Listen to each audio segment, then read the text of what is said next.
Hello, everybody, and welcome back to another episode of Fat Loss Basics. I finally have reeled it in and stopped calling it Don't Call Me Skinny. If you're seeing any clip from this today, you will see I have myself put together. I'm going to a little networking thing this evening. So my hair is straight, which is weird. It's down. My voice is definitely better than it's been. And it's getting a little bit better every day by every day. And if you did not hear Wednesday's podcast, highly recommend you go back and take a listen. I talked about episode 1 only. So only episode 1. Just wait. There's so much more of The Biggest Losers, Fit for TV documentary that it did. It started airing last week. Again, I was not going to watch this because I want to say, I don't want to be like exaggerative here, but like that shit brought up a lot of stuff for me. Watching it, going back and rewatching it, knowing that I, at some point in my life, wanted to be on that show, the negligence on that show, all of that is just mind-blowing to me. So that's where I'm at with it. But I watched it. And I'm glad I watched it because it gives us another platform to have conversations around. And understanding that, shit, 2025, we're in right now. First season aired in 2024. And shit is not fucking different. It is not fucking different. 21 years later, we are still looking for the same shit, trying the same things, doing the same things, going for the same things, going after the same things. And it's like, we just haven't fucking learned. We just have not learned that some of us are willing to go to any cost, to any circumstance, to any sacrifice, to no matter what it costs our health, our livelihood, all of it, just to lose weight. Just to lose weight. And that's it. Just to lose weight. Just to lose weight. If we could take that same obsession and focus on overall health, fuck, we would be in such a different place. If everybody wasn't hyperscale focused, if everybody just was like, hey, you know, I'm going to show up and I'm just not going to stop showing up. Cool. Great. I'd be out of a motherfucking job, to be honest. A lot of what I do for my clients is keep my clients in the fucking game. I keep them not in the stadium. I keep them on the field. I keep them on the field. I keep my clients on the field. And watching this has only, continued to reiterate and ignite in me why I do what I do.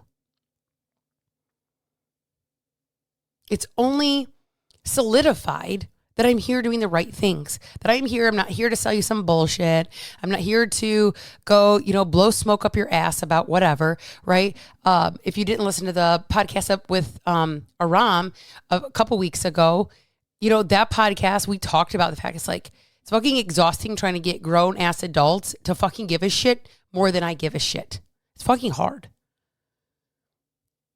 I wish the majority of you would care about yourself the way I care about you, the way I would care about you if you were in my world and in my space. It's not that I don't care about anybody like listening to this, but I gotta know that there's a problem. I gotta know that you need help. I gotta know that you want a solution.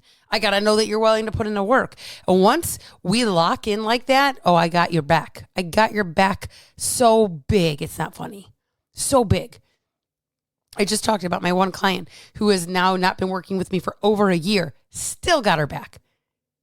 Literally, the conversation that we had a couple weeks ago, I talked a little bit about it, but I want to read verbatim what she actually said to me.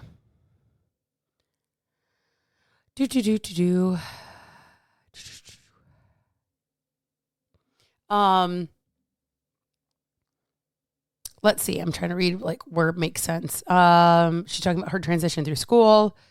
I'm giving myself some grace and know that I will jump right back in pretty quick. I said, same here. It's been hot. She's talking about how hot it is, how hard it is to, get her steps in sometimes because it's so hot outside. And I said literally to her, one thing that never changes is me having your back always, never will. Right. She's in my Basics on Demand program. She doesn't pay for one-on-one coaching. However, I'm always going to have her back. That doesn't change. You want to know what pissed me off the most? These little fucking trainers, I'm going to call them little fucking trainers. But these trainers in The Biggest Loser, so fucking negligent. And people have the audacity to defend it and say like, tough love. Oh yeah, it can be hard. Sometimes you got to motivate people. No, that is degrading people. That is not helping people. Helping people in this situation would have been far different, and it would look far different. You can have the conversations without screaming in people's face and telling them to get the fuck up and move the fuck on and you're going to die if you don't do this. I've had a client that said, if I don't do this, I'm going to die. That has been said to me. Never me. Oh, if you don't buy my program, you're going to fucking die. If you don't get your workout in, you're going to fucking die. That is not motivation. I did a reel on this the other day it's been a few months actually, about how it was a stitch and this one girl's like, fat people are just lazy. Fat people are just this. No, that's untrue. Fat people have a lot of hidden skeletons. Fat people, there's a lot more going on than just scratching the surface of like, get up and do it. What's wrong with you? It's bigger than that. And I'm going to say this, it's not even fat people.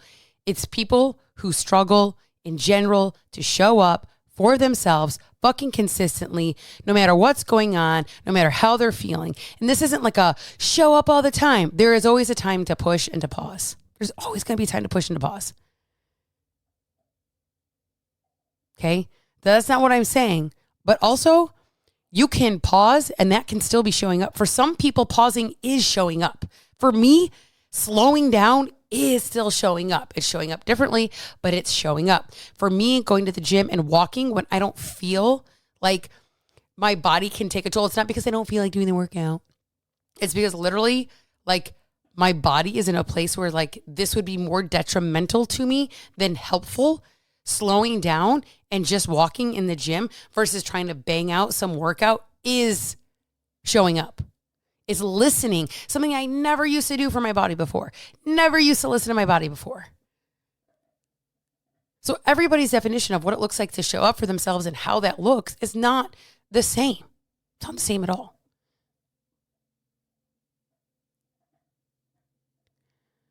So you always have to ask yourself, at what cost? What is the cost that I'm going to have to give up or do something or get uncomfortable? And what is the severity? What is on the meter? How far are you willing to go to get it? A lot of us, either they do nothing and we stay stuck because that feels good. It's what we know. It's what we tell ourselves who we are. Or we ping all the way the other way and do shit like Biggest Loser and burn 6,000 calories and eat 800 or burn 6,000 calories and eat 800, right? Or we do the extreme stuff. Okay, where's the middle ground? The gray area that I say we got to find the gray area. So everything in here is black and white, this or that, all or nothing. We got to start finding the gray area for a lot of us because that is where the gray area is. The flex space in which, okay, I can do something, but I don't have to do everything, but I can do something. Something is more than nothing. Something is not always everything. And letting that be okay, letting it be okay for that to be enough. We got to find out on this meter where we're at. Because at what cost are you willing to give it all? We go from extremely unhealthy, whether that's obese or we just have high blood pressure, high cholesterol, type 2 diabetic, whatever that looks like for you, right? Or we go the opposite way and now we are like, cannot not miss a workout and have to meticulously track every single morsel that goes in my, it's like, where's this flex area where it's like, if I show up a little bit, I'm good. I'm better than I was and I'm not always going to be able to do it all and be okay with it. We got to find where that lever is, where that needle can land, and understanding what does showing up mean for me today? Because every day showing up is going to look a lot fucking different. Sometimes it's going to be like doing this, check, check, check, check, check, check, check, check. Other times it's going to be like, slow down, motherfucker. Slow it down.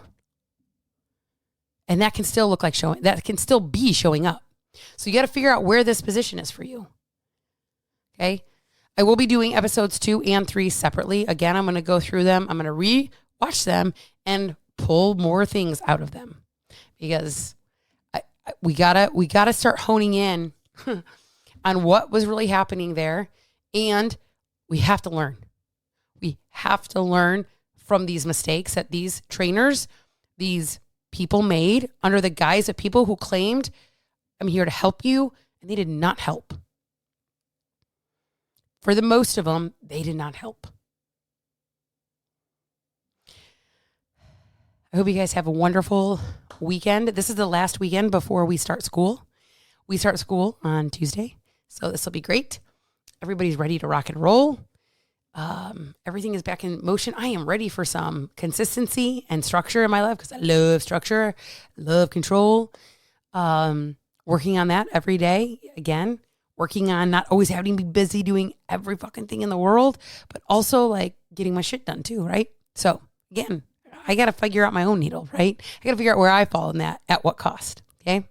I hope you guys have an awesome weekend. Please make sure y'all get in some movement, get some sunshine on your face. I hope you have an amazing Friday.